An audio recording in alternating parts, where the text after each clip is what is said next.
আপনারা জানেন একবার আম্মা জান আয়েশা রাদিয়াল্লাহু তাআলা আনহার সঙ্গে রাসূল সাল্লাল্লাহু আলাইহি সাল্লাম দৌড় প্রতিযোগিতা করেছেন।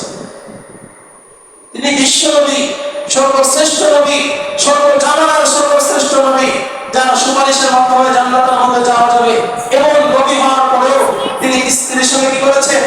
দৌড় প্রতিযোগিতা করেছেন। কিভাবে করেছেন? রাসূল সাল্লাল্লাহু আলাইহি সাল্লাম যখন আয়েশাকে বিবাহ করেন, আয়েশা তো ছোট ছিলেন তখন। তো রাসূল সাল্লাল্লাহু আলাইহি সাল্লাম আয়েশার সঙ্গে একবার মাঠে ঘুরতে গেছেন। যাওয়ার পরে বলেন, আয়েশা, আজকে আমি আর তুমি দৌড় প্রতিযোগিতার মধ্যে দেখি কে ফার্স্ট হয়। তখন রাসূল সাল্লাল্লাহু আলাইহি সাল্লাম আর আয়েশা রাদিয়াল্লাহু তাআলা আনহা দৌড় প্রতিযোগিতা করেছেন। প্রথম দৌড় প্রতিযোগিতায় আয়েশা রাদিয়াল্লাহু তাআলা আনহা ফার্স্ট হয়েছেন। সুবহানাল্লাহ। স্ত্রীকে খুশি করার জন্য মাঝে মাঝে কি করতে হয়? তার মতামতকে প্রাধান্য দিতে হয়, ফলে খুশি হয়ে যাবে। রাসূল আমাদেরকে শিক্ষা দিচ্ছেন।